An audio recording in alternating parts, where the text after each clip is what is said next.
আসসালামু আলাইকুম গাইজ, কেমন আছেন সবাই? ভালো তো আলহামদুলিল্লাহ, আপনাদের দোয়ায় আমিও খুব ভালো আছি। খালিদা রোজ ব্লকে আপনাদের ওয়েলকাম জানালাম। আর সবাইকে ঈদ মোবারক। ভিডিওটা কেউ স্কিপ করবেন না, পুরো ভিডিও দেখবেন, কারণ ঈদ স্পেশালে যেটুকু রান্না করতে পেরেছি আপনাদের সঙ্গে শেয়ার করেছি। এখানে আমি দুরকম খাবারের জন্য এখানে আটাটা আমি ভালোভাবে মেখে 10 মিনিটের জন্য রেস্টে রেখে দেবো।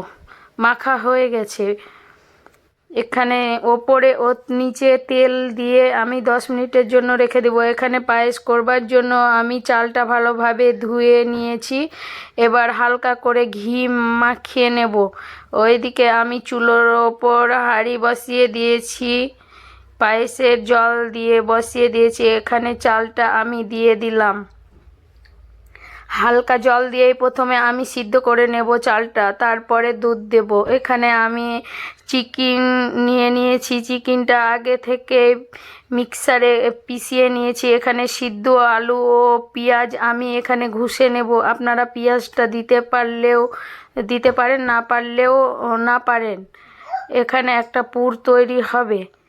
এখানে কড়াইতে তেল বসিয়ে দিয়েছি, তেলটা গরম হওয়ার জন্য রেখে দিয়েছি। এখানে আমি দিয়ে দেব লবণ, হলুদ গুঁড়ো, লঙ্কার গুঁড়ো, ধনের গুঁড়ো, জিরের গুঁড়ো, সব রকম মশলা দিয়ে দিলাম। আমার তেলটা গরম হয়ে গেছে। এখানে ফোড়নে দিয়ে দেব জিরা ও 3টে এলাচ। এখানে আমি চিকেন, আলু ও পেঁয়াজ ঘষাটা আমি এখানে দিয়ে দিলাম তেলের ওপর।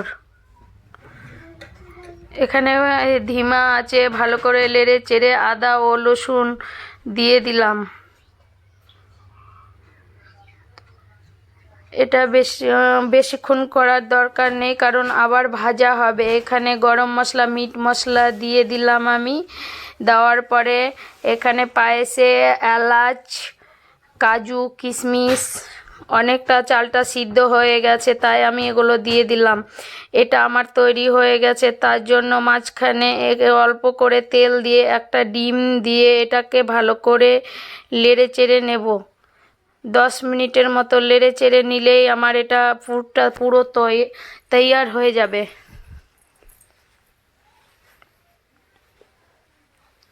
ভালো লাগলে লাইক, কমেন্ট ও শেয়ার করে দেবেন, আর আমার চ্যানেলটাকে প্লিজ সাবস্ক্রাইব করে দেবেন।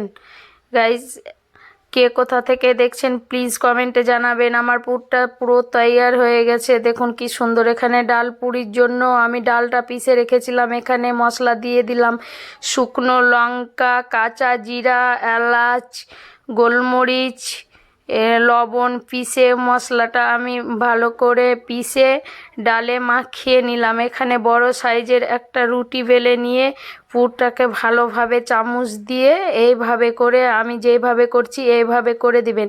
তেলটা অল্প করে দিবেন, তবে বের হবে না। এইভাবে করে দিয়ে চারিদিক একটু হাত দিয়ে মুড়িয়ে নেবেন। মুড়িয়ে নিয়ে আস্তে আস্তে এটাকে গোল করে নেবেন। এটা আটা দিয়ে বেললে হবে না, আটা দিয়ে বেললে এটা ছুটে যাবে, তাই এটাকে এমনি বেলে নেবেন।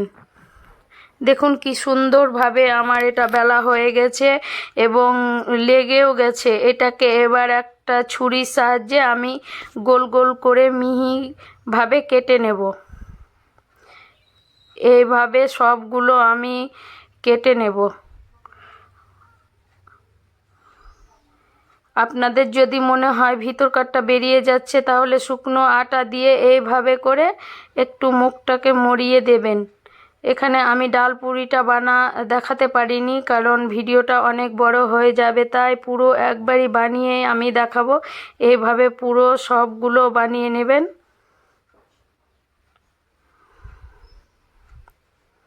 দেখুন আমার কি সুন্দরভাবে হয়ে গেছে। আর আপনাদের কোনো ভয় করার দরকার নেই, কি এটা তেলে দিলে পুরটা ভিতরকার বেরিয়ে যাবে, একটুও বেরাবে না। হালকা আঁচে দিতে হবে, বেশি গরম তেলে দেওয়া যাবে না এটা। দেখুন এইভাবে করে সবগুলো দিয়ে দিবেন, একটুও ভিতর থেকে বেরাবে না। হালকা আঁচে ভাজতে হবে, এটা তাহলে ভিতর থেকে মুচমুচে হবে।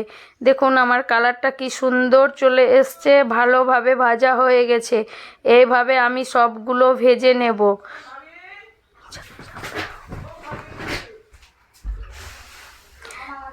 ওইদিকে ভাজা হয়ে গেলে আমি এইদিকে নাবাবি লাচা করে নেব।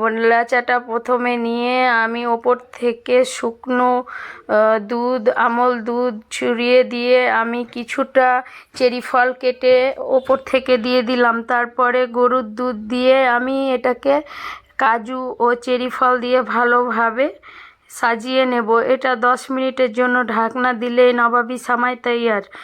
আমি ডাল পুরিটা আপনাদের সঙ্গে শেয়ার করতে পারিনি, এগুলো করেছি। দেখুন আমার পায়েসটাও কমপ্লিট হয়ে গেছে। পুরো ভিডিওটা অনেক বড় হয়ে যাবে, তাই আমি সম্পূর্ণ দেখাতে পারিনি, যেইটুকু দেখাতে পেরেছি। দেখুন প্লিজ